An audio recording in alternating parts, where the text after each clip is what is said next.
Dear friends, I am very happy to be here this evening, once again in the same Jal auditorium. I remember the first time I was here when Mr. Chidambaram had come and you had a national seminar and I really enjoyed it. And that time we had some exposure, and then I had told at the time my subject was Indian Ethos / Global Management. Mr. Chidambaram on the inaugural day had said that why globalization of Indian economics was a necessity, an essential thing.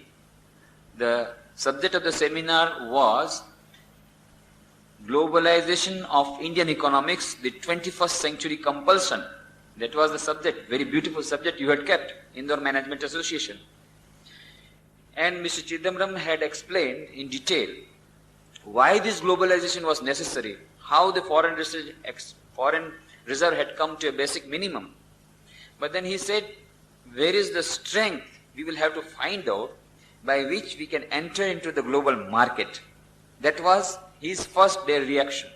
And on the second day I had told that our strength lies in our Indian ethos, and globalization of Indian economics has to be accompanied by Indianization of global management. Management all over the world are seeking Vedantic values and Indian values. Now, when I spoke that, there were only some minor attempts at the application of Vedantic values in Indian management institutions and very few abroad. Since then, the times have changed, the situation has changed, and today many institutions abroad, not only in India, are adopting Indian style of management, are adopting Indian ethos with great success. And only just I will be trying to give an idea. Just now Mr. Parthasarathi spoke to you about a 2-day workshop that we had at Rajkot on 1st and 2nd July. Mr. N.H. Atreya had come, Suresh Pandit, Mr. G. Narayan, so many others had come, 350 participants. Mr. Suresh Pandit, he spoke at length, giving details, how, case examples, how various companies have derived benefit, the companies which were incurring loss, the companies which were to be liquidated by application of Indian ethos, by SMT, self-managing study teams, how they have improved. Case studies of so many companies were given, case examples.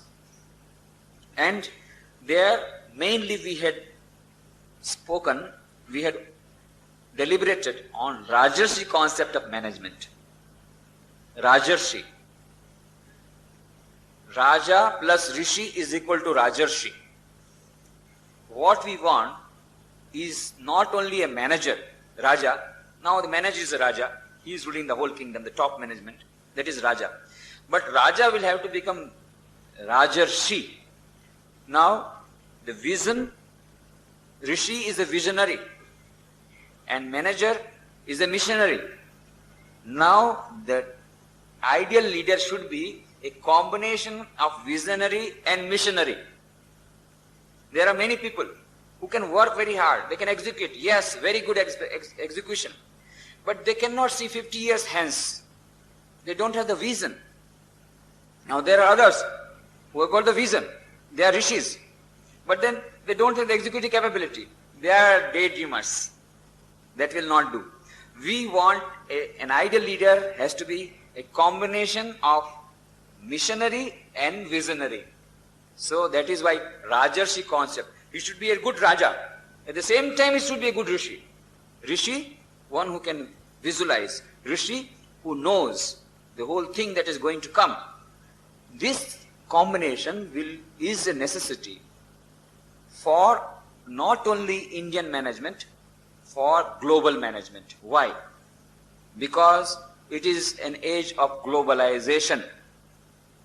It is an age of global competition. No longer you can sit at ease in your chair, in your air-conditioned room. Everything is going on well. No. Every second information technology is moving. Every second communication technology is moving. Cyberspace, you know very well how dangerous. Just small room, a small computer, and you have the knowledge of the whole world. Nothing called trade secret now. Today's knowledge will be transferred next second to your competitor. How do you survive? So, at a very fast, everything is going on, at a very fast speed. Alvin Toffler is written many books. The latest book is on the third wave. And when he wrote The Future Shock, it's a world famous book. He wrote a beautiful sentence. We know the theory of Darwin. So, theory of Darwin says about the survival of the fittest. But Alvin Toffler says survival of the fastest. In modern global market, in the latest present scenario, those only will survive who run fastest. Slowness will not do. Now, because of the globalization, because of the information, communication technology grow fast, the management technology has also to cope with it. So what we want is not only the regular type of management, another type of management, that is Transcendental Management. Many people, they were asking me, what is this new animal called Transcendental Management? We have heard about the strategic management, tactful management, and latest that you had introduced was a very peculiar animal called holistic management. Now another animal is coming. Transcendental Management. Well, don't be afraid. Transcendental world is, of course, something which gives you a shock. Transcend, it is not transcending the whole world. In the Vedantic language, there are two types of Brahman. One is the Transcendental Brahman, one is the Immanent Brahman. Parabrahma, Apar Brahma. Parabrahma means that which is absolute, which is beyond time, space and causation. Beyond time, space and causation. That is Transcendental Brahman. But then there is another Brahman. The ultimate reality is not only beyond time, space and causation. The same absolute reality is pervading throughout the universe, interpersed throughout the universe. Isha vasamidam sarvam yatkincha jagatam jagat tena tyaktena bhunjita magrita kasya siddhanam. That is what the Isha Vasapadisha says. Sarvata panipadam tat sarvata kshishiro mukham sarvata shrudim malloke sarvam avrita tishtati. Sarvam khalvidam Brahma. One Brahma, absolute, beyond time, space and causation. Another Brahman, interspersed throughout the universe. So that is why Immanent Brahman, here throughout the world, absolute, the Transcendental Brahman, that is another way. So as soon as you hear Transcendental Brahman or Transcendental world, people get afraid. What do you mean? Do you want us to transcend this world? No, we want to live in this world. We don't want to transcend birth and death, and we don't want to get mukti. We want to enjoy this world. Don't talk of transcendental. So, here the transcendental does not mean that you will be going beyond time, space and causation, you will be merged in the Brahman, becoming one with it. Well, this meaning is not implied. Here the meaning implied is Transcendental Management means you must transcend your limitations as a manager.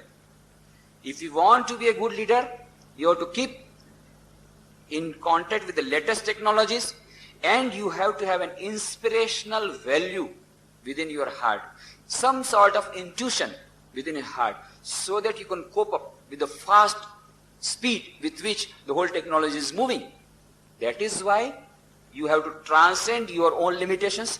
You have to transcend your human nature. You have to transcend your human limitations.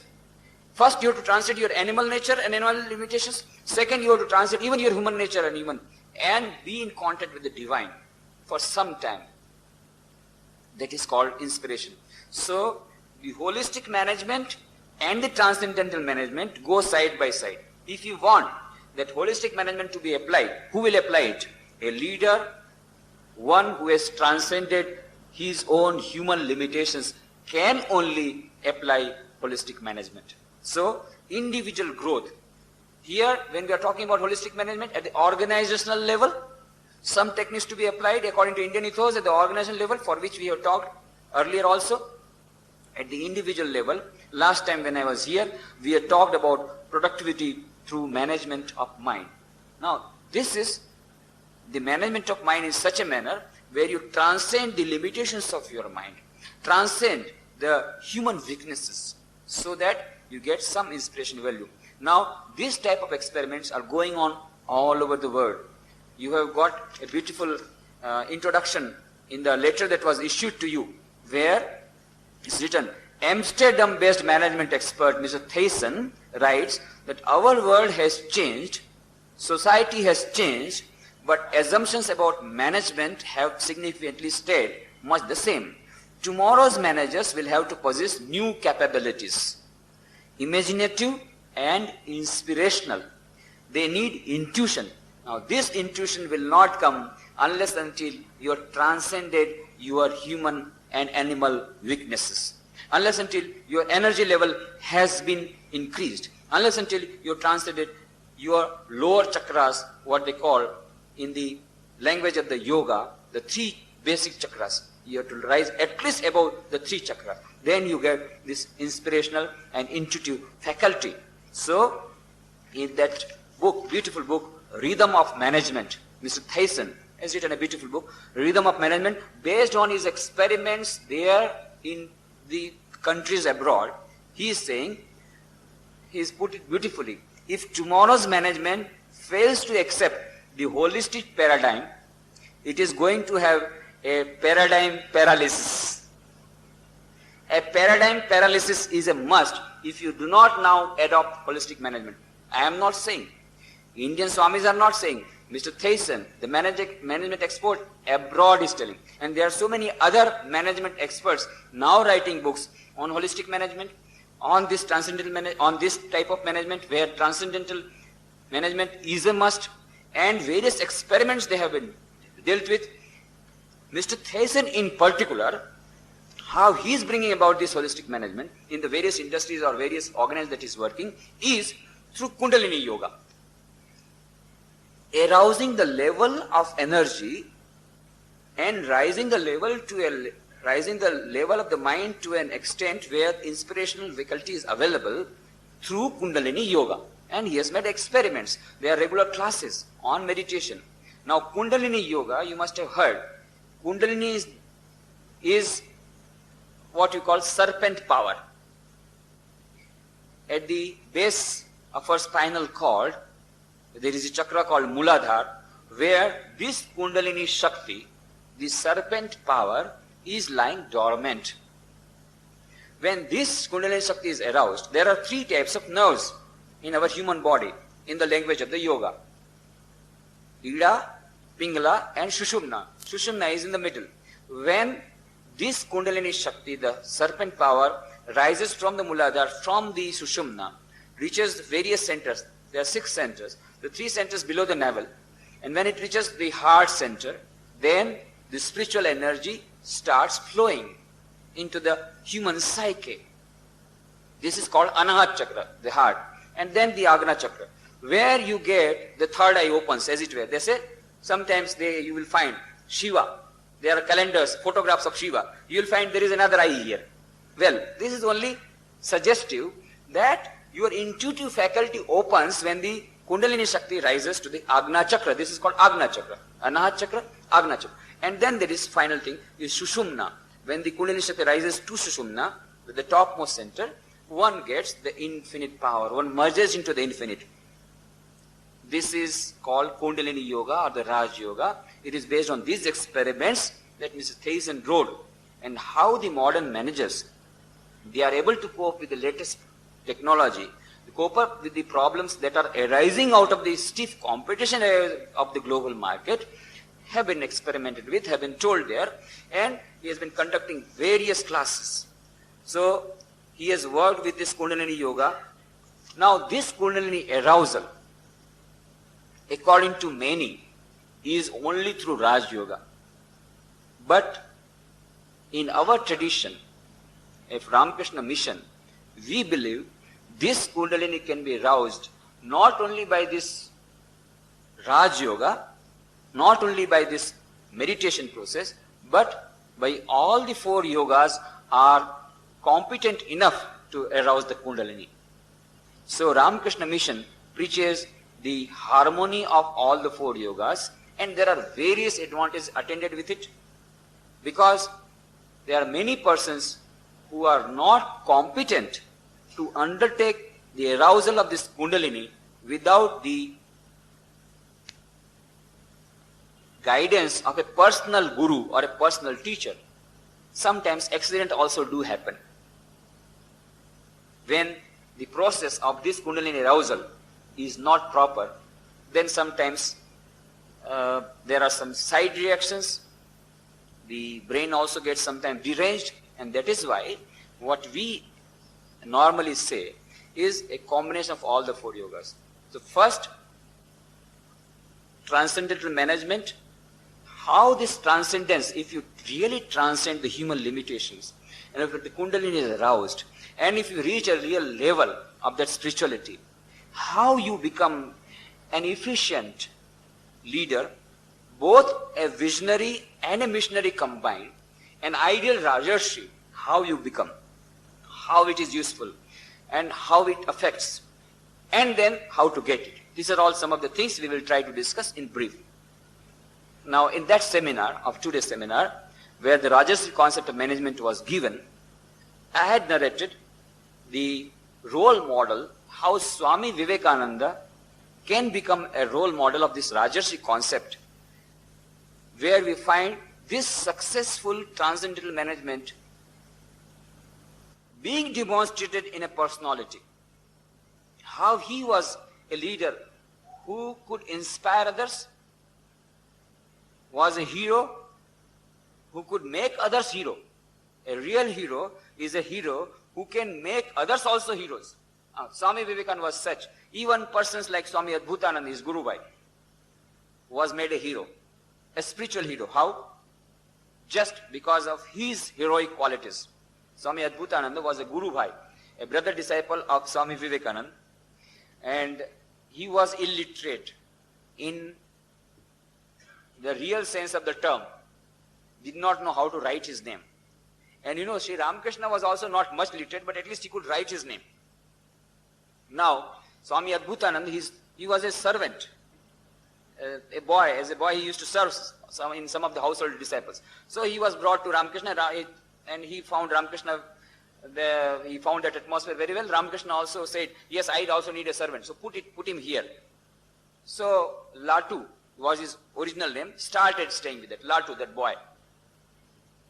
Now, Sri Ramakrishna saw he is not able to write his name, so he started teaching him. Write, Ka. Say, what is this? Ka. No, say Ka. Ka. How many times he said, this is Ka. If you say Ka to Ka, when another matra will come, what will you tell? But he could not proceed. So he said, let it remain here. He could not proceed more than Ka. First letter, education stopped. That Latu, coming in contact with Ramakrishna, coming in contact with his Guru Bhai, Swami Vivekananda, became so wise, such a spiritual giant, one of the spiritual giants of the whole world. That Latu became Latu Maharaj, and his sannyas name became Swami Adbhutananda. Swami Vivekananda gave him the name because he said he is Adbhut. Adbhut means a miracle. And he used to tell he is a miracle of Sri Ramakrishna. A servant boy converted to a spiritual genius. So he named him Swami Adbhutananda. And his name was Latu, and the people used to call him Leto. But Swami Vivekananda used to call him Plato. Why? Because he showed the science of a wisdom of a Plato. When Swami Vivekananda was traveling in Kashmir, along with Latu Maharaj and some other Western disciples, Nivedita and others were there. Then Swami Vivekananda was seeing a temple, was studying a temple, the architecture. Swami Vivekananda was very proficient in architecture, in arts, everything, in history. So Swamiji was just telling, I think this temple must be about 1200 years old. Then Swami Adbhutanandaji asked, how could you know it? It's 1200 years old. Then Swami said, oh, you will not understand this. It is too difficult for you to understand. Oh, yes, I see how wise you are. If you are not able to make if you are not able to explain to a person like me, I know how wise you are. Then Swami Vivekananda said, oh, Plato has told rightly. He is Plato. From that time he became Plato. Now, coming in contact with a hero like Swami Vivekananda, an ordinary person becomes a hero. This is the job of a real hero. This is Rajarshi. Transcendental management gives you tremendous power of those who come in contact, they also become genius. I just gave the example, role model of Swami Vivekananda, how that Rajarshi concept, how this transcendental management is working. Just take the example of Swami Vivekananda. When any great person dies, when any leader dies, what happens? The organization started by him crumbles. And the obituary report is perhaps the last report published in newspapers about him. It ends with the obituary.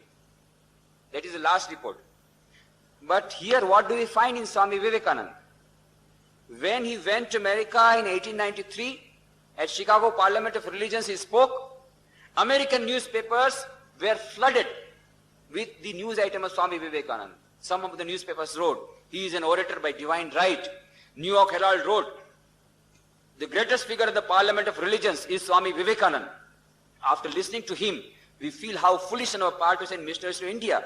Their religion is so great, rather we should invite missionaries from them. Likewise, the newspapers of America were flooded with Swami Vivekananda's photograph and writings. Nowhere else, not even in India, not in Russia, not in Germany, no other country. After 100 years, any other leader, after 1 year, everything over. But after 100 years, just 2 years back, we had centenary celebration of Swami Vivekananda's participation in Chicago Parliament of Religions, and newspapers all over the world were full of Swami Vivekananda's pictures and photographs and writings. This is a transcendental manager. This is a transcendental hero who transcends time. As the time grows, as the time goes, he becomes more and more successful. Everything does not end with his death. Not only that, his work also does not end with the death. An organization started by a hero, by a leader, an ordinary leader, it crumbles to dust after 5 or 10 years or 15 years of his going. When Swami Vivekananda passed away in 1902 on 4th July, there were 5 branches of Ramakrishna Mission, very small 5 branches in Ramakrishna Mission. In 1902, 4th July, when Swami Vivekananda gave up his body, he started Ramakrishna Mission in 1897. As on today, Ramakrishna Mission has 134 branches all over the world. 100 in India, 34 abroad, 12 in the United States, Canada, Fiji, Mauritius, Japan, Soviet Russia, Netherlands, Argentina, 34 abroad, 100 in India, and even the magnitude of those 100 institutions, you cannot imagine. One institute having 300, 400 acres of land, having so many departments. Today, Ramakrishna Mission is running about 7,000 educational institutions, 6,000 non-formal, about 1,000 formal, B.Ed colleges, polytechnics, higher secondary schools, and secondary schools of the topmost magnitude. NCERT in 1992 brought out a report on the best 84 schools of India. Out of the first 3, 2 were from Ramakrishna Mission, Narendrapur and Purulia. Some of the best schools of the whole country are run by Ramakrishna Mission. 7,000 educational institutions, 2 lakhs of students, 20 Indore hospitals with thousands of patients, 70 dispensaries, 29 mobile dispensaries working in rural and tribal areas, a lot of rural and tribal work with Ranchi, Bihar, Bastar district, Narayanpur. All these were cultural activities, spiritual activities, relief activities, crores of rupees. This is the institution, it has grown. After the passing away of the leader, who was not only missionary but who was also a visionary, he had a global approach. Why? Why he succeeded? He had a global approach. When first of all, he gave the mantra, which was global. He gave the symbol, which was global. He gave the ideas, the objectives of the institution, which were global. And that is why it is day and day improving. He gave the ideal, Atmano Mokshartham Jagat Hitaya Cha. For one's own liberation, for the good of many. This was the ideal he gave for all those who joined the Ramakrishna order. Similarly, he gave the global approach to the objectives of the institution. He wrote in the mud rules, India will wake up again, and the great tidal wave that has arisen from this center will like a mighty deluge inundate the whole of mankind and carry them on towards liberation. This is our faith, and we have girded up our loins to achieve this very objective to the best of our capability through the successive generations of disciples. He knew this cannot be done in a day or two. Through the successive generations of disciples, this global objective has to be met. He put forward a global objective, and then he wrote, this Ramakrishna machine, Ramakrishna mission is starting. He gave it the name of Purity Drilling Machine. Purity Drilling Machine. This is the name he gave to Ramakrishna mission. When he wrote a letter to Miss Mary Hell in 1897, he gave the global objective and the broad spectrum of his ideas and the global philosophy behind that institution. Everything he gave in that small letter. When he wrote to Miss Mary Hell, he writes, Swami Vivekananda wrote, 1897, May. Mary, I had to talk a lot about myself because I owed that to you. Now I feel my task is done. At the best, 3 or 4 years of life is left behind. I never wanted earthly enjoyments. I have lost all wish for my salvation. I must see my machine in strong working order, and knowing for certainty that I have put in a lever for the good of humanity, which no power can yet drive back, at least in India, I will sleep without caring what will be next. And may I be born again and again and suffer thousands of miseries so that I may worship the only God that exists, the only God that I believe in, the sum total of all souls, and above all, my God the wicked, my God the miserable, my God the poor of all races, of all species, is the special object of my worship. The worship of God in man is the sheet anchor, is the philosophy of behind all the activities that Ramakrishna Mission is doing. He gave this philosophy, worship of God in man, particularly my God the wicked, my God the miserable, my God the poor. This is the God that Swami Vivekananda wanted his disciples to worship. That's why centers all over the world had come, because that power is there behind. Power of that visionary, power of that Rajarshi, the power of that transcendental manager is behind this Ramakrishna. This is why it is moving all over the world. Why? Because that visionary's power is there. And that global approach is there. Irrespective of caste, creed, color, religion. Everybody is welcome to this service. There is absolutely no discrimination. You are a Christian, you are a Muslim, you are a Hindu, everybody is welcome. And service, only seva, worship of God in man. And this goes along with the upright honesty. If you try to serve, if the end has to be noble, the means also have to be noble. You cannot have the means also dishonest at the same time. Say that we have service motive attitude. Gujarat, we had done relief work worth crores of rupees about 10 years back, 8 years back, I'm talking about. The governor at that time was Mrs. Sharda Mukherjee. Now it so happened, we had spent more than 1 crore of rupees for that Morbi relief. As you know, the government machinery, it takes a lot of time between the planning and the execution. It takes a lot of time. The files have to move to various levels with our usual bureaucracy. So by the time the sanction of the grant came for our relief work, the relief work was over, and the date for inauguration was fixed. So the check arrived. I don't remember now, 10 lakhs or something like worth check was there. So we returned the check with thanks that we have already executed the work with public donations, but we wanted to make 200 schools, 200 quarters and a school. We have done the job, what we had promised, with public donations, and here is the check returned to you with thanks.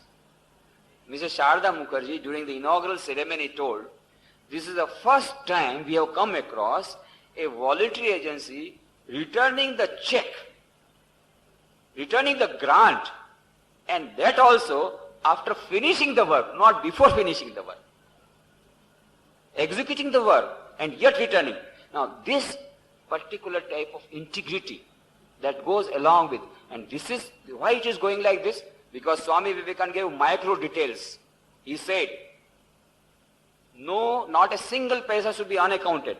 And for each and every department there should be separate accounts. And one department's money cannot be transferred to another department's money. And as on today we are following it. Because of that integrity, Ramakrishna Mission is holding such prestige and such publicity and such honor. For example, just now you heard, my main job is to edit a Gujarati monthly we have started 7 years back, Sri Ramakrishna Jyot from Rajkot. There are so many monthlies in English, in Bengali, in Hindi, but only Gujarati was not there. So now we have started 7 years back, so that these Vedantic ideas percolate down the level to the offices, to the houses in Gujarat. But you know the paper cost is increasing, so we incur a deficit of about 1 or 2 lakhs of rupees. And on the other hand, we have a lot of funds in relief account, because many people, Gujarati, they come forward. Whenever there is some calamity, they give. Now we have some money surplus in relief account. We have here deficit in Ramakrishna Jyot, but we cannot transfer a single paisa. At the most, what we can do is we can take on loan, but we have to give back the loan. Every department has to be kept separate. Now, because this is being executed, because Swami Vivekananda, the great visionary, gave all the details, so that machine is still running after 100 years with greater speed. So much demand coming from all over the world. I told you, we have 134 branch centers, but there are 1,000 non-affiliated centers like Indore, Sri Ramakrishna Indore, Sri Ramakrishna Ashram Indore, then Bhopal, Gwalior, so many in MP, and also outside, in Gujarat, 17 centers. All of them, and abroad, private centers, run by the devotees and friends. They have private trust. Almost the same activities, only the management is theirs. It is not managed by Ramakrishna Mission. Why? Because we are shortage of monastic personnel. Once we affiliate the center, now Mr. Parthasarathi is always quarreling with us. Why don't you affiliate and send some Swamis here on a permanent basis? Always quarreling with us. But he is not the only one. There are so many to quarrel. So with whom we can? So sometimes after 2-3 years, again one center is affiliated. Japan, Vedantic Society of Japan had to quarrel for 25 years. Every year they used to come, and 10 years back it has been affiliated. Netherlands was trying from 5 years, last year it has been affiliated. Moscow, Soviet Russia, the scientists, topmost scientists, and the head of the cultural institute there, Mr. Rybakov, all of them used to come every year, and they said, we are not going to get out of the gate of Belur Math. You must give a promise that you are going to send a Swami. So last year, year before last, we had to affiliate that Moscow center, and now there is a Swami permanently residing there. But I am giving you the example. So many hundreds of centers waiting. They have got temples like us. They have got charitable dispensaries, schools. Indore has got a school, temple, school, other service activities. Financially they are self-sufficient, because every center has to be self-sufficient financially. Finance is there. Even monk's quarter is there, but no monk. So they are asking for a monk which we cannot supply. It is increasing. Not that the monks are not coming, but the demand is going increasing in a geometric progression, and the supply is in arithmetic progression. Both are increasing, but this is an arithmetic progression, that is in geometric progression. So demand is rising very high. We have to supply every moment. So more and more centers are opening, and even among each and every center there are so many activities multiplying. This all to say, only to prove that visionary and the missionary Rajarshi concept, only one Swami Vivekananda. How could he do it? Because he transcended. Because of the transcendent management, the Kundalini Shakti was aroused. That power came from intuition. He could visualize the things to come. And also, that tremendous power which is required in order to start an institution and maintain it. All this comes from increase of our energy level. This is just an example. I will just give you, because the idea came, I will give you an interesting story. 2 years back, in 1893, we had the centenary celebration of Chicago Parliament of Religions. As I said, all over the world, this centenary was celebrated. So, Ramakrishna Merchant Mission celebrated on a grand scale in 1893 and 1894 both.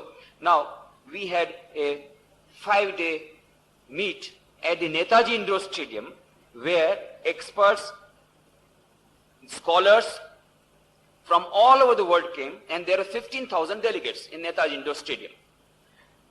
5 days it went on very well, all of them. They spoke on Swami Vivekananda, on the harmony of religions and the global religion that we want now for the global world and all that. Now, one particular person was the president of Vedanta Society of Germany, Mr. Franklin. And he came with kurta and pajama, with beard, Indian dress. And he spoke very well. He said, for the outset he said, I am very happy to be here, to come here and speak to you in this Netaji Indore Stadium. As you know, Netaji Subhash Bose came to my country, Germany, for what? For seeking freedom of India. He wanted the freedom of India. So in search of freedom of India, he came to Germany. Today, we have come from Germany to India, to this Netaji Indore Stadium, to search for freedom of our soul. Because the training of freedom of our soul nowhere can be obtained as in India. Here, the Atmagnan, knowledge of the self, the freedom of the soul is available in India, so we have come from Germany. But only thing, we have one regret, we have one complaint against Ramakrishna Merchant Mission. From 15 years, every year our delegation is coming. Please give us a Swamiji. Please affiliate our center. Our Vedanta Society in Germany is running from so many years, also bringing out a journal in German language on Vedanta, and yet the Ramakrishna Mission is not affiliating us and not sending a Swami. This is our grudge. Anyway, now we have thought, okay, if you don't send Swamis, we will produce our own Swamis. How? He gave a beautiful example. He said, one girl who is visiting our Vedanta center regularly, at present she is pregnant, she is every day, whole day, she is reading Ramakrishna Kathamrit, that is Gospel of Sri Ramakrishna, that book. In German it has been translated. It's a beautiful book. Gospel of Sri Ramakrishna, where the conversations of Sri Ramakrishna were recorded by M. Mahendranath Gupta in his diary, and that diary has been published. In Bengali it is called Kathamrita. Hindi translation has been done by our Niralaji, and English translation is called The Gospel of Sri Ramakrishna. That has been also translated in various languages of the whole world. So many languages, in Indian languages, and also Spanish, German, Latin, so many languages, French. Now, German translation of that Gospel of Sri Ramakrishna, that girl is reading, German lady, day and night she is reading that, and she is got initiation, Mantra Diksha from our Guru, so she is taking the name of Sri Ramakrishna day and night, and she is praying to the Lord day and night, oh Lord, the child who is in my womb, please make him a monk, because my country now needs a monk. A German lady praying to the Lord so that the child in her womb should become a monk. This is the demand that is increasing for the monks, for the Vedanta, all over the world. One visionary, one missionary, Swami Vivekananda started in 1897. Today you see it's going, increasing, more velocity, more acceleration. This is what happens with Transcendental Management. As the time goes, it gets more and more momentum. When it is not transcendental, well, for some days, 4 dino ki chandni, fir andheri raat. For a few days you enjoy, then the whole thing flops down, crumbles down. So, this is Transcendental Management. Now, how to get to that? This is another thing. Transcendental Management will increase our level of energy. When our Kundalini is aroused, we at least go through the 3 levels. We transcend the 3 levels, and also transcend the limitations Another language, in Gita's language, we will say we will have to transcend these pairs of opposites called Sukha and Dukkha, likes and dislikes. That is why Sri Krishna says in the Bhagavad Gita to Arjuna, Samattam yoga uchyate, buddhi yukto jahatiha, ubhe sukrit duskrute, tasmat yogaya yujyasva yoga karmasu kaushalam. What is yoga? Dexterity in action. How it will come? Samatta buddhi. You have to transcend beyond the pairs of opposites of likes and dislikes, happiness and misery. If you can remain that, if you can remain detached in any situation, then only can this transcendental management, transcending these opposites, becoming a yoga, a manager. In order to have this transcendental management, will have to become a yogi. To become a yogi, you do not know. I have to work in industry, factory. While working in factory, while working in industry, while working in office, while doing all these activities, all these mundane activities, how can I become a yogi? This is the doubt which is natural for every one of us. And that is why Sri Krishna gave this message to Arjuna, not in the palace. Where? In the battlefield. Battlefield of Kurukshetra, Dharma Kshetra, Kurukshetra, Samaveta Yutsava. In the battlefield of Kurukshetra, the message is given of becoming a yogi.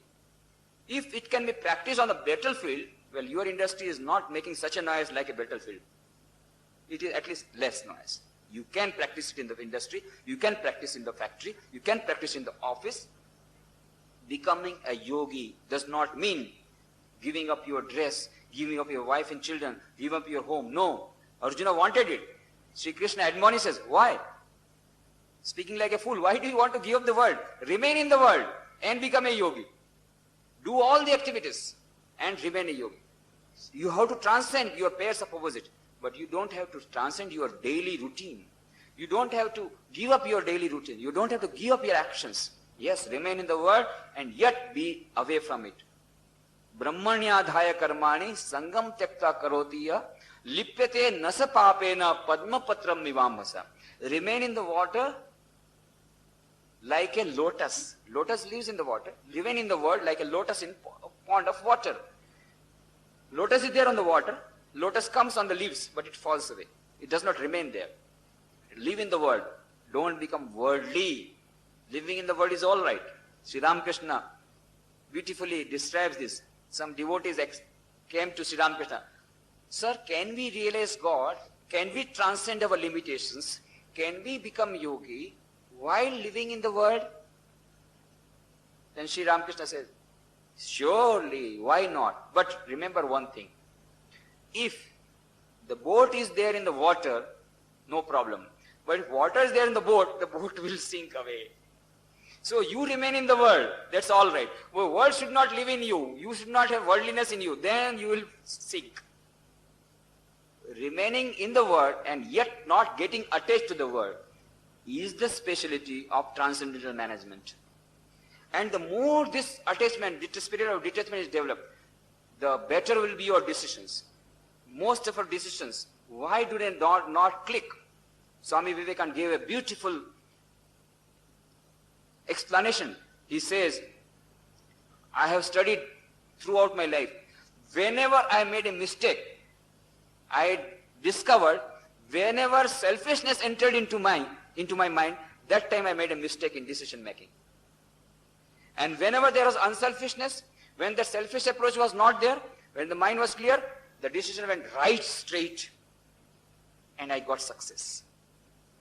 Our decisions are become wrong. Why? When we get in any device, performing any work, we are motivated by so many factors. And when the selfish factors start moving, and when the mind is attached, when the mind is not in a detached manner, and when the mind is not pure, impure, other factors come into being, and then we are not able to take the proper right decision at the right time. Now a leader's role, a manager's role, most important role is decision making. Decision making will decide his future and the future of his organization. Decision making will decide his future and the future of his organization. So decision making, this decision making faculty comes more and more powerful, better and better, when you have how to transcend the limitations of time of these pairs of opposite, how to transcend these three chakras, below, low chakras, how to transcend, how to come to that. As I told you, one of the most important methods is Kundalini Yoga or Raj Yoga. Patanjali, the great Rishi, says it is called Ashtang Yoga. There are 8 limbs of that yoga. That is Yam, Niyam, Asan, Pranayam, Pratyahara, Dharana, Dhyan and Samadhi. These are the 8 steps. Yam consists of again 5 parts. Satya, Asteya, Brahmacharya, Ahimsa, Aparigraha. Niyam again consists of 5 parts. Shauch, Santosh, Tap, Swadhyay, Ishwar Pranidhan. And then Asana. Normally what we mean by asana is that yogasana, but there it is not told. Asana means the posture on which you can sit for meditation for a longer time. It may be Sukhasana, Padmasana, many asana. Posture. Then pranayam. Now pranayam is again a very complicated affair, but normally we don't advise to go for complicated pranayama. Sometimes there is derangement of brain, but we advise only no kumbhak, rechak and purak. That is breathing in, breathing out. For some time, that's all, not for longer time. And not keeping the breath inside, that is called kumbhaka, should be avoided to begin with, unless until you have got a personal guru to guide. Then, of course, Pratyahara. Pratyahara means withdrawing the mind from a particular point. And Dharana, that is trying to fix the mind on a particular object, on a particular thought. Dhyan, when this fixing of the mind on a particular object or a particular vritti or a particular thought is fixed, it becomes constant, it becomes dhyan. That is real meditation. Most of the time when we say, I am meditating, we are not meditating, we are doing only pratyahara, the mind is running away to various directions, we are trying to bring the mind back to our object of meditation. Again it is flying, again bringing it back. This is called pratyahara and not meditation. Normally we say, I am doing meditation. No. Then dhyan. And then when this dhyana becomes more and more constant, when a particular vritti, in a particular thought, the mind gets constant, then it becomes samadhi. This is ordinary samadhi. Then again there are various types of samadhi. Satarka, sabit samadhi, nirvit samadhi, savikalp samadhi, nirvikalp samadhi. Nirvikalpa samadhi is the highest when the mind merges into the mind and everything is over. So that is transcending the limitations of time, space and causation. It is in the stage of intuition, it is in the stage of mystical experiences that highest truths become revealed to us. Highest decisions are taken when the mind reaches at that level. Recently, I had an occasion to go through one of the latest books on science by Paul Davis, very famous author, scientist, Paul Davis. He has written a book, The Mind of God. And there he says, in the mind of God, he has analyzed. Let us try to understand the mind of God. Let us try to understand the mystery of the universe. After discussing the whole thing, he says, now, there cannot be infinites. According to us, there cannot be more than one infinite. But in mathematics, everything is possible. There are so many infinites. So, while trying to know the infinite, the mystery of the universe, he said, now this infinite, this infinite, this infinite. Now, all the infinites were clubbed together and they were made into one absolute called Cantor's absolute. Now, they started knowing Cantor's absolute. How to know the Cantor's absolute? Because that Cantor's absolute contains also the mind of the knower. So, how can you know yourself while remaining outside? So, Cantor's absolute, you can never know. And so he says, perhaps the mystical process, the process of meditation is the only way we can have the mystery of the universe solved. By this, our ordinary method of scientific analysis, we can never know the mystery of the universe. We can never know the mind of God by our mind, unless until our mind becomes the mind of God. So, mind of God can be known only when we become God. Because Cantor's absolute can be known only by Cantor's absolute. This is how he has put it. And this is how Niels Bohr put it beautifully. a man has a unique capacity of transcending himself and perceiving himself in the act of perception. This is a special quality of a human being. A man has a unique capacity of transcending himself and perceiving himself in the act of perception. We know everything in the world, but unfortunately, tragedy is we do not know ourselves. Now, to know the knower is the most important item for a human being. That is called transcending oneself. This transcendent management, every manager will have to transcend the limitations of the mundane world, will have to transcend the pairs of opposite in order to become a yogi, in order to become an efficient manager, an efficient executive, a missionary and a visionary. And finally, like every other human being, he has to transcend the limitations of time, space and causation and transcend himself and perceive himself in the act of perception. That is the final success of manager. That is the final success of each and every individual born on this earth. And that is the special mission for which we are all born. Now the modern biologists are agreeing that up to the level of the animals, up to the level of human beings, it was an evolution in a particular way. But after it becomes a human being, it is not a biological evolution. It is a psycho-social evolution. Man has a unique capacity of knowing the knower, which no other animal, no other species. According to modern scientists, there are 1,24 lakhs of species. But only one species called human being can know the knower, can know himself, can transcend himself. This is the special objective of each and every human being. This is the special objective of each and every manager. So manager has two types of transcendence to be done. One, transcend his own nature, that is the final goal, permanent goal. Before that, he has to transcend the limitations of human being, human limitations, in order that he can take correct decisions, right decisions at the right time. He can visualize the thing in advance so that he becomes a visionary and a missionary at once, at one time, so that he becomes a leader not for the present but also for the future. So that he starts a machinery which does not work only today but starts running even in future. So that he starts a machinery on an organization which cannot compete only in the present world, present global market, but will continue to do so in future. For that visionary missionary concept, this transcendence is necessary, and for this transcendence, as we told, Kundalini Yoga is one of the important methods consisting of these 8 parts: Yam, Niyam, Asan, Pranayam, Pratyahara, Dharana, Dhyan and Samadhi. It is at the meditative stage that you develop the intuitive faculty. But don't think it is an easy job. Many people, they want Samadhi. Just like instant coffee, they want instant Samadhi. And there are, of course, organizations which offer you courses on Samadhi, $25 instant Samadhi. Yes.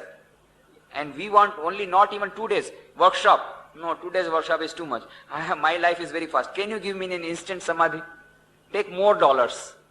Well, you will get instant Samadhi, but then afterwards you will find that your energy level has gone down than what there was previously. Perhaps you may wind up in a mental hospital too, if you are fortunate enough. So beware of the persons who are trying to cheat in the name of religion, in the name of instant Samadhi. You have to pay the full price. If you go after the advertisement, 150 rupees, beautiful fridge is available, purchase it. And then you go on scolding the fridge wala. It is not getting anything cool. How can you expect? It has become a dabba only. Well, in 150 rupees you can get a dabba only. To expect that in 150 rupees you will get a fridge which will keep the things cool is your foolishness. Similarly, if you want instant Samadhi, the Samadhi for getting that stage for which the rishis, they worked so hard, you want instantly in few dollars, well, that is your foolishness and you will get that type of Samadhi. So, we have to pay the price. When I talk about meditation, concentration and about this Patanjali Yoga, they say this is too big a path and too long a path. Give something, some shortcut. And when I talk, you see, you want to jump to meditation stage, you want to jump to the intuitive stage, you want to jump to the samadhi stage. What will happen? You will fall down. You have to go by the steps. The very first step becomes very difficult. And if you have to go yama, first step is out of 5 parts of yama. First yama is first step. Out of yama, the first is satya, truth.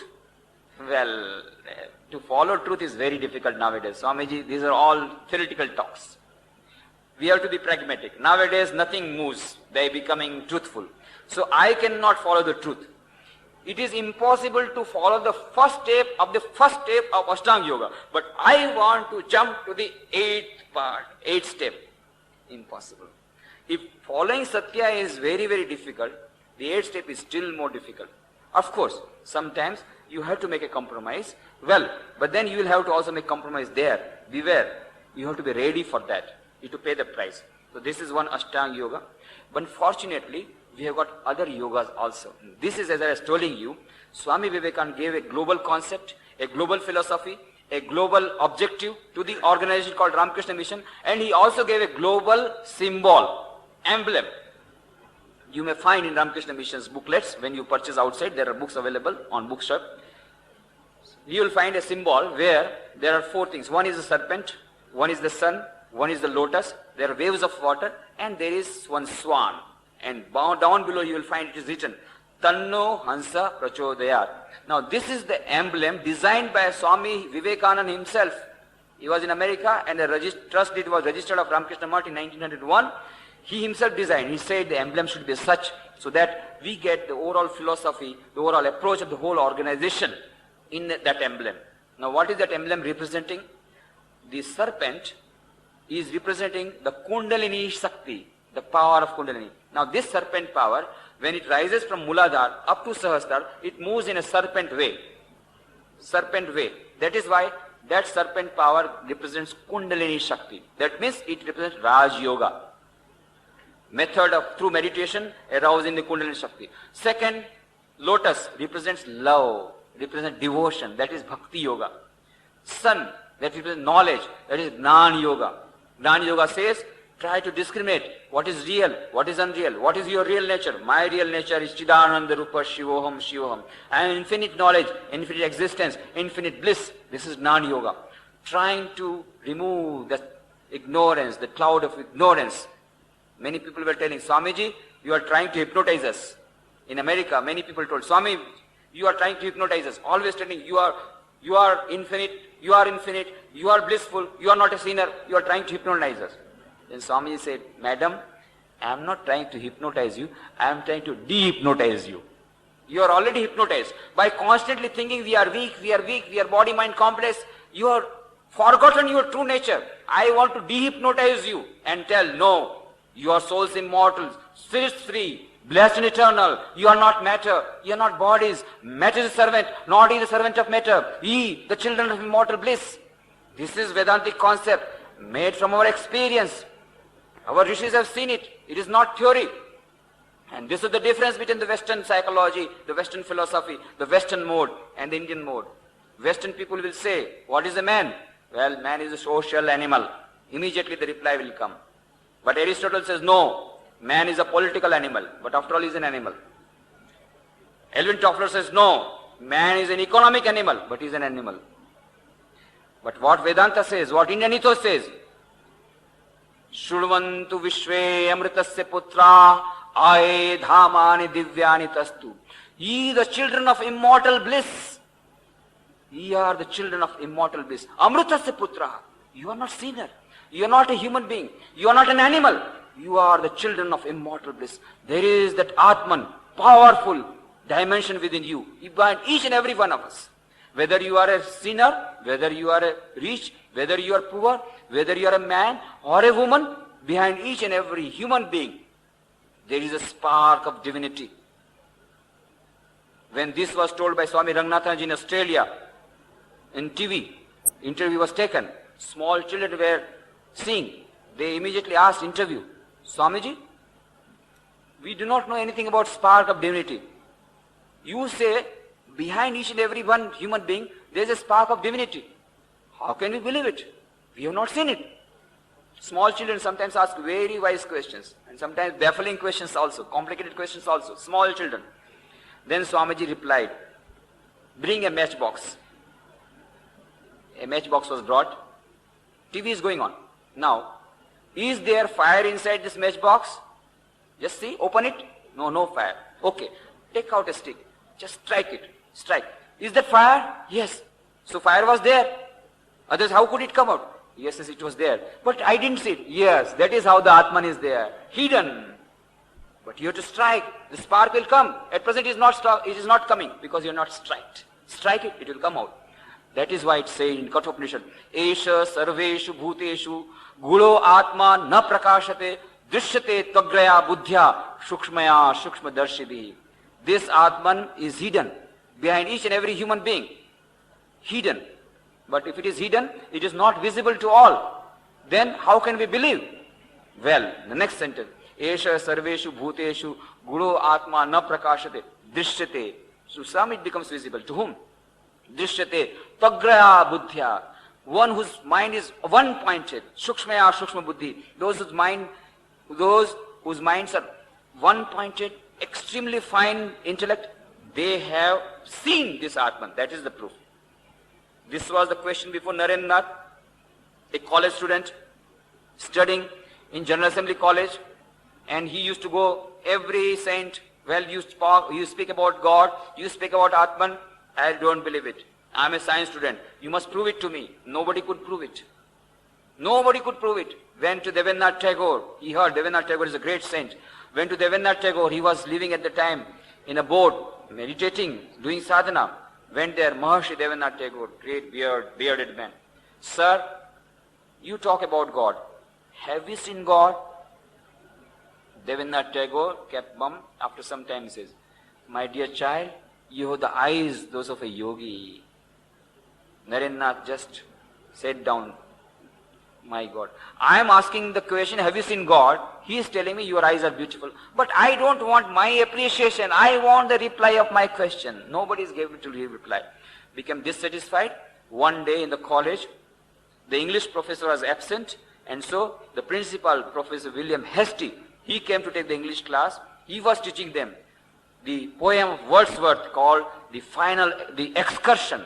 And in that poem, Excursion, the superconscious state of a human being was described. Wow, when the mind becomes superconscious, samadhi, how the mind becomes. This was described. And then the students asked, sir, is it possible? Is it possible that a man reaches a level of superconscious stage as it is described in this poem? Then the principal said, yes, it is possible. I know at least one person in this world as on today living who experiences this superconscious state called samadhi. Fortunately, he is available in Calcutta. If you want, you can see him. Right across the river, Dakshineshwar temple, Kali temple, he is staying. Immediately, Narendranath goes there and asks the question, well, you talk about God. Have you seen God? And straight comes the reply, for the first time, Sri Ramakrishna says, yes, I have seen God. Not only that, I am seeing Him more intensely than I am seeing you. Not only that, if you want, you can also see Him. You will have to undergo the experiments, the laboratory of sadhana. Come, make an experiment. You will also realize God. Naren accepts the challenge and becomes and realizes God, realizes Nirikal Samadhi, and then he becomes Swami Vivekananda. Not before that. Then he starts spreading the message of this holistic Vedanta, this holistic universe, this Vedantic message. Yes, it is all real. Whatever rishis are told, nothing is untrue. They had experimented, verified. In our own times, Sri Ramakrishna experimented, verified. Swami Vivekananda verified it. That is our great solace. Well, just 100 years back, not thousands of years old, just 100 years back, experiment was again done. It's been re-verified. Yes, behind each and every one of us, there is the spark of divinity. Only you have to make a friction. You have to bring out the divinity, manifest this divinity. And in fact, when Swami Vivekananda was asked by Sister Nivedita, can you tell me your message in one sentence? And Swami Vivekananda wrote to Sister Nivedita, my ideal indeed can be put into a few words, and that is to preach unto mankind their divinity within, and how to make it manifest in every moment of their life. This is the great solace. For understanding this Vedanta, for transcending this, our human weaknesses, for reaching that level, have we to go to the forest? Have we to go to the caves and meditate all the time? No, not necessary. Sometime morning and evening you meditate. Sometime in morning evening pray. So lotus represents bhakti, the Kundalini Shakti represents the Raj Yoga, then there are waves of water in that symbol, that is Karma Yoga. By unselfish service, by doing whatever work you are doing, remaining whatever you are, whatever is occupation, you are a manager, you are an officer, you are a housewife, you are a student, you are a teacher, whatever work we are doing, even the work of a butcher can be converted into worship. That is what is given in the Mahabharata, a story of how a butcher becomes a karma yogi. Everyone can become a yogi. Everyone can transcend these limitations, can reach this level, can arouse this Kundalini by doing whatever he is doing, only with the change of attitude of mind. Whatever I am doing from today will not be for myself. Not with that selfish attitude. It will be for the good of many, for the happiness of many. With that spirit of detachment, then it becomes karma. Becomes karma yoga. Yoga means joining. It joins you with God. It joins you with that supreme, that transcendental entity, reality becomes one. You manifest the divinity only by doing whatever you are doing, only by changing the attitude of mind. That is karma yoga. Jnana yoga, trying to know our own real nature, discriminating between real and unreal. Bhakti yoga, pray, take the name of the Lord, trying to take the name of the Lord, calling from within. Om is the biggest symbol and the greatest and the best symbol of this divinity. Om. That is why we had a special subject in that seminar at Rajkot. 2 hours were devoted to Om management. Om management. But now there is no time. But Om management. That is Bhakti yoga. Trying to call the name, japam, mantra, or prayer. That is Bhakti yoga. Bhakti yoga, Raj yoga, meditation, Jnana yoga, trying to discriminate between the real and unreal, reading good books and discriminating. Think, Shravan, Manan, Nididhyasan.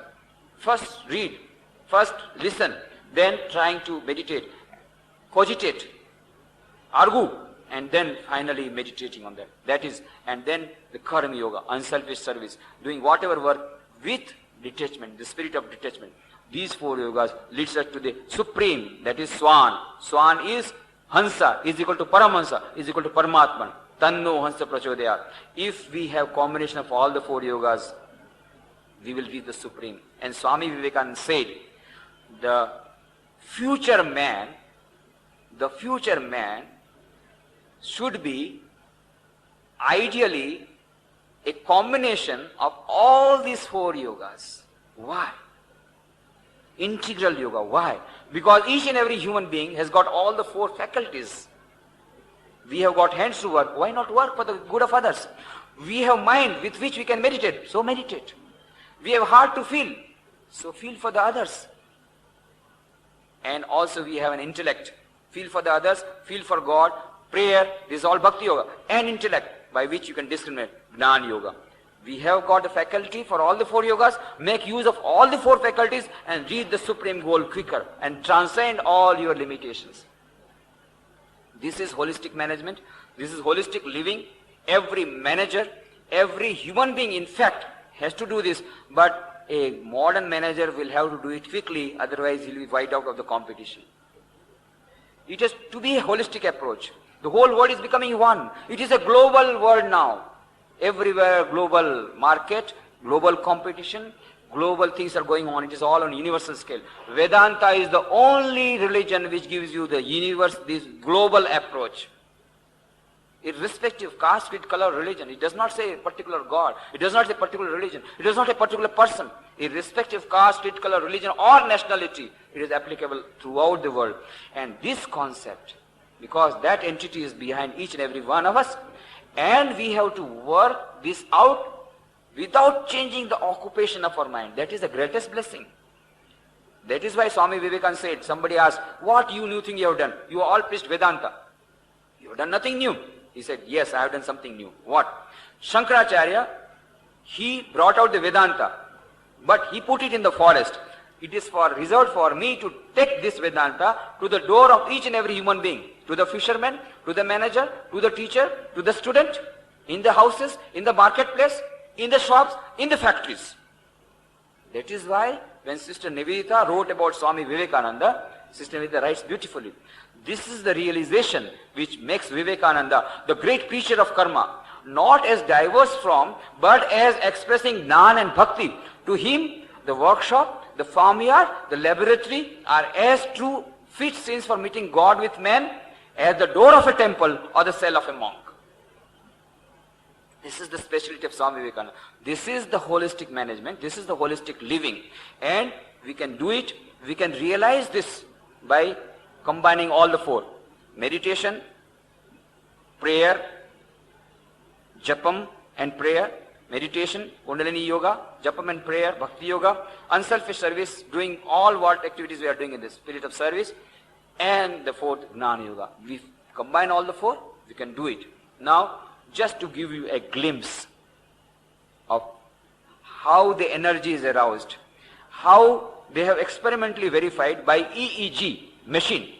When a person meditates, his energy level increases. The CPM, the cycles per second, the mind becomes less and less and less. You become more and more tranquil and you conserve more and more energy. This has been experimentally verified by EEG. Now, you will experimentally verify yourself. We will add this thing with meditation. Now for meditation, there are so many types of meditation. We will not go into details, there is no time. But I will say you meditate in whatever way. If you have got a guru, follow the instructions of your guru. If you do not have guru, then you follow. There are some books available, but don't meditate more. Just start with 5 minutes meditation, 2 minutes meditation. Now there is meditation on infinite, without form. There is meditation with the form. If you, Ram, Krishna or any god, goddess appeal, you can meditate on that. If you don't believe in God, meditate on a lamp, on a light within your heart, likewise. Or you meditate on a thought, you meditate on a sentence you have read, which is appeal to you. There are so many types of meditation. Now today, we will try to meditate. First of all, I will say, you meditate on whatever you like. Maybe you meditate on the happiest moment of your life. Maybe you meditate on the greatest blessings you have got in your life. Maybe you meditate on particular god or goddesses which appeals to you. You meditate according to you. I give freedom to you. But only one thing is that when we are meditating, you have to keep straight your back. Why? Because Kundalini Shakti moves from Muladhara up to this. So only one thing is that you can sit in sitting posture chair, you can in Sukhasana. Only thing, whenever you meditate, try to remain this portion is straight. That's the only thing. And with closed eyes, try to remain tranquil. And of course, no voice, no mouth. Our mouth has to be shut, eyes have to be shut. Our meditation will start, and to aid in our meditation, because you know what happens when you start meditating, the mind goes here and there, New York, London. So, first of all, try to meditate on whatever object, and still if it is going here and there, at least let it go to the song which will be going on to aid in your meditation. Now, the song, we will start our meditation by the song, and when the song will end, our meditation will end.